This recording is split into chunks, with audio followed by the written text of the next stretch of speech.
It was a surprise announcement, almost mentioned in passing at a press conference in the Oval Office. Sitting next to Israel's Prime Minister, Donald Trump said the U.S. was holding direct talks with Iran.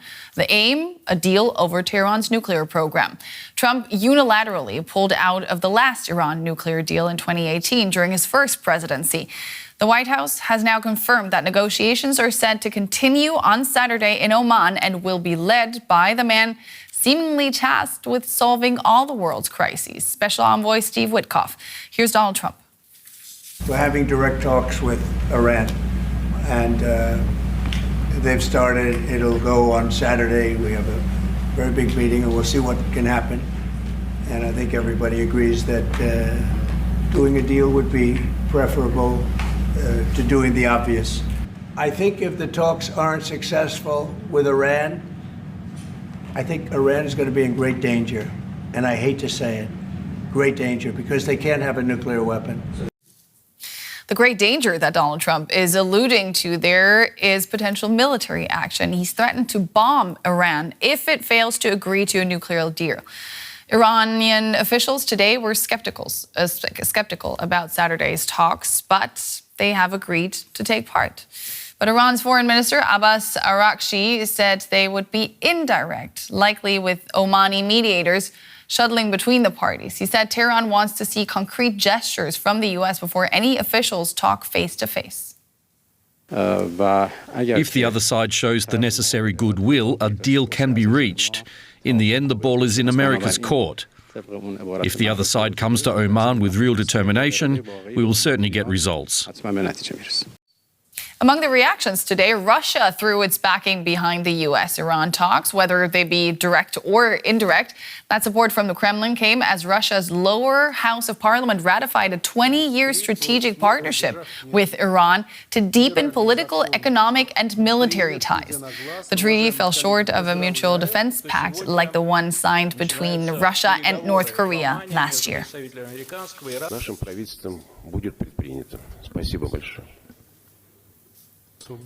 Let's bring in Holly Dagres. She's senior fellow at the Washington Institute, where she specializes in Iran and U.S. policy. Thank you so much for joining us, Holly.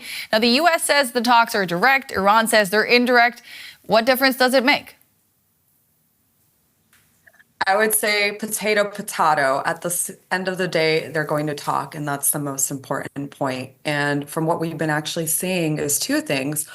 The other day, before these talks were announced, Abbas Araqchi, Iran's foreign minister, had tweeted interest in indirect talks, and U.S. Special Envoy for the Middle East, Steve Witkoff, replied, "Great." And then he deleted the tweet. So in essence, that was actually direct talks right there. And so that's what it's starting to look like right now. Diplomacy on X. That's a brave new world we live in. Donald Trump pulled out of the last nuclear deal in 2018. What does he want out of the new one? Well, as you noted, U.S. President Donald Trump withdrew from the JCPOA, or Iran nuclear agreement, in May of 2018, despite Tehran not violating the deal at the time. And his whole reason at the time was that he wanted a better deal than his predecessor, Barack Obama. We're now many years after the fact, and Joe Biden was in office, and they were unable to secure a deal then. The U.S. has reimposed maximum pressure policy under the Trump 2.0, but interestingly, max pressure has always been there. It's just that these sanctions were not being implemented as stringently as they were under the Trump administration. So what is Trump trying to do here? He is the ultimate deal maker, as he puts in his own words. And so he's been pushing very publicly that he wants a nuclear deal. And that's something that Steve Witkoff, his envoy, has been saying as well. But we've also been seeing a divide on what that will look like. National Security Advisor Mike Waltz has been saying that they want the full dismantlement of Iran's nuclear program, like Libya. And that's something the Iranians aren't going to be going for. But we'll be seeing in the coming days what exactly the Trump administration will be asking in these talks. What is bringing Tehran to the table? Is it the pain of sanctions, the threat of military action, or is it both? It's a number of things, actually. The economic pain that sanctions have caused is one thing, but some of the economic pain has been of their own making by mismanagement and corruption. But there's other things as well. There's the regional developments of the past year. Iran is severely weakened with its proxy severely maimed and its top ally, Bashar al-Assad in Syria, having been ousted. And then, of course, there's the discontent on the ground from the Iranian people.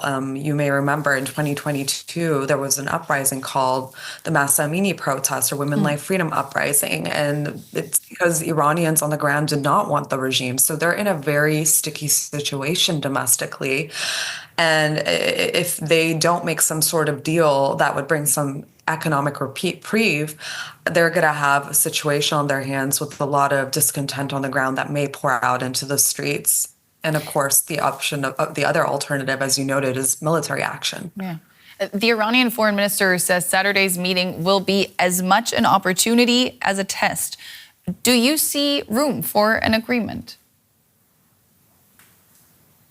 I think there's always room for diplomacy. It's just a matter of whether these two sides are actually willing to meet halfway and make this deal. And the fact that they're talking is a start, but Araqchi is referring to some of the history between the U.S. and Iran. They have not trusted each other for 4.5 decades.